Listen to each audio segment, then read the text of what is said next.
नमस्कार बच्चों, स्वागत है आपका टीचिंग विद रीना में। अगर आप सीबीएसई बोर्ड एग्जाम 2027 की तैयारी कर रहे हैं तो आज की यह वीडियो आपके लिए बहुत महत्वपूर्ण होने वाली है। आज हम क्षितिज भाग 2 का प्रसिद्ध पाठ राम लक्ष्मण परशुराम संवाद को बिल्कुल आसान भाषा में समझेंगे। इस वीडियो में हम जानेंगे इस पाठ की पूरी कहानी, कठिन शब्दों के सरल अर्थ, हर चौपाई का लाइन बाय लाइन भावार्थ, कवि का संदेश और बोर्ड परीक्षा में पूछे जाने वाले महत्वपूर्ण प्रश्नों को आप आसानी से हल कर पाएंगे। अगर आप इस एक वीडियो को ध्यान से देख लेते हैं तो यह पूरा पाठ आपको आसानी से समझ आ जाएगा। तो बिना समय बर्बाद किए आइए शुरू करते हैं राम लक्ष्मण परशुराम संवाद का संपूर्ण और आसान भावार्थ। देखिए, संवाद कविता का कवि परिचय क्या है। तुलसीदास गोस्वामी हिंदी साहित्य के महान कवि और संत थे। उनका जन्म 16वीं शताब्दी में हुआ माना जाता है और उन्होंने भगवान राम की भक्ति को बहुत ही सरल भाषा में हर एक प्राणी तक पहुंचाया था। और उनकी जो प्रसिद्ध रचना है वह रामचरितमानस है, जो अवधी भाषा में लिखी गई है। तुलसीदास जी की कविताएं भक्ति, नैतिकता और आदर्श जीवन का संदेश देती हैं। वे भारतीय संस्कृति और धर्म के महान प्रचारक माने जाते हैं। उनकी अन्य प्रमुख रचनाएं भी देखिए कौन कौन सी हैं। इनकी अन्य प्रमुख रचनाएं हैं गीतावली, कवितावली, विनय पत्रिका, दोहावली, कृष्ण गीतावली और हनुमान बाहुक। इन्होंने ये लिखे हुए हैं। देखिए कविता का संदेश क्या है। क्रोध और अहंकार से समस्या बढ़ती है। अगर क्रोध करते हैं तो अहंकार से हमेशा समस्या बढ़ती है, जबकि धैर्य और विनम्रता से समाधान मिल जाता है हर चीज़ का। अगर हम धैर्य और विनम्रता रखेंगे तो हमें हर चीज़ का समाधान मिल सकता है। और सच्चा बल वही है जो संयम और सम्मान के साथ व्यवहार करना सिखाए। देखिए, प्रस्तुत पाठ में जो दी गई चौपाइयाँ हैं वे रामचरितमानस के बालकांड से लिए गए अंश हैं, जिनमें वर्णन किया गया है कि जब सीता स्वयंवर में श्री राम द्वारा शिव धनुष के तोड़े जाने के बाद मुनि परशुराम जी को यह समाचार मिला था कि किसी ने शिव धनुष को तोड़ दिया है, तो वे बहुत ही क्रोधित होकर वहां आते हैं और शिव धनुष को टूटा हुआ देखकर परशुराम जी अपने आपे से बाहर हो जाते हैं।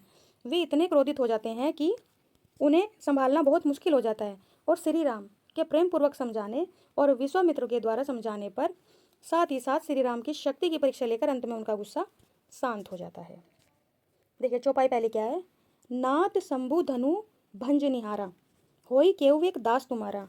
यहाँ उनके गुस्से को देखकर श्री राम कहते हैं परशुराम से कि श्री राम उनसे विनय पूर्वक कहते हैं कि हे नाथ, शिव धनुष को तोड़ने वाला आपका ही कोई दास होगा। आई येसु कहा कहीं किन मोही, सुनी रिसाई बोले मुनि को ही। और मुझसे कहिए कि क्या आज्ञा है।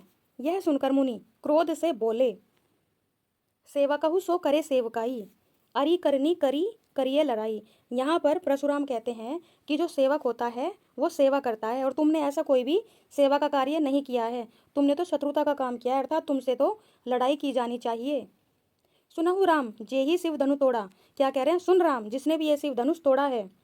सहस्त्र भाव सम रिपु मोरा, और वो मेरे लिए क्या है, वो मेरे लिए सहस्त्र भाव, जैसे सहस्त्र भाव उनका शत्रु था, तो जिसने ये शिव धनुष तोड़ा है वो भी परशुराम का सहस्त्र भाव के समान ही शत्रु है। सो बिलगाऊ बिहाई समाजा। यहाँ क्या कह रहे हैं, परशुराम कह रहे हैं कि जिसने ये धनुष तोड़ा है वो इस सभा से अलग हो जाए। नाता मारे जे ही सब राजा, नहीं तो सारे राजा मारे जाएंगे। सुनी मुनि बचन लखन मुस्काने, मुनि के वचन सुनकर जो लखन है वे मुस्काने लगे। बोले परशुधर ही अवमाने, और परशुराम का अपमान करते हुए बोले, बहु धनहु तोरी लरिकाई, कबहु ने असी रिस किनी गोसाई। लक्ष्मण क्या कह रहे हैं, लक्ष्मण कह रहे हैं कि हमने तो बचपन में ऐसे बहुत सारे धनुष तोड़े हैं और हम पर किसी ने भी क्रोध नहीं किया। ये ही धनु पर ममता के ही हेतु। परशुराम से कहते हैं कि आपकी इस धनुष पे ऐसी कैसी ममता है। सुनी रिसाई कहे भृगुकुल केतु, और भृगुकुल केतु यहाँ पर परशुराम को कहा गया है, और जो परशुराम है यह सुनकर और ज्यादा क्रोधित हो जाते हैं।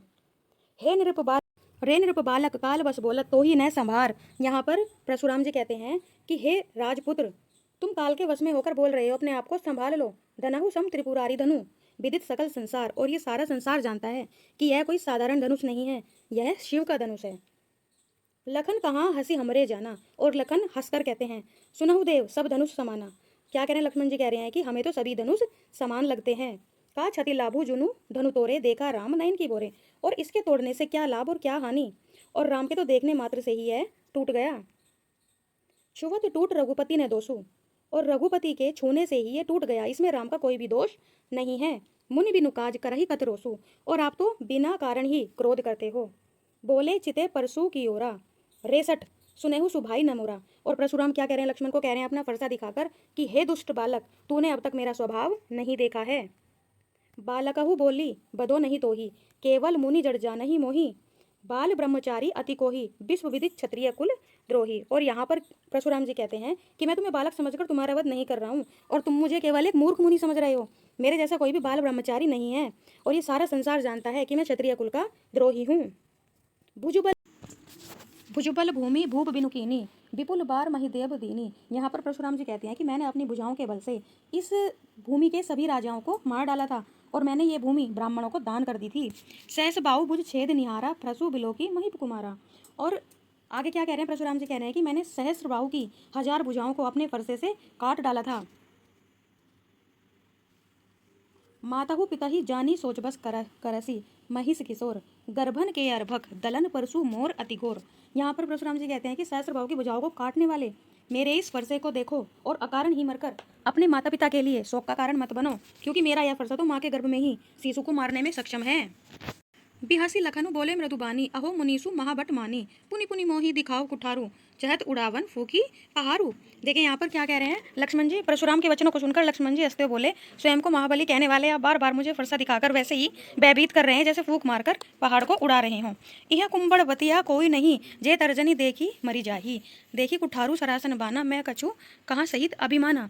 अब यहाँ पर लक्ष्मण जी कह रहे हैं कि हम काशी फल जैसे निर्बल नहीं हैं जो आपकी तर्जनी दिखाने मात्र से डर जाएंगे।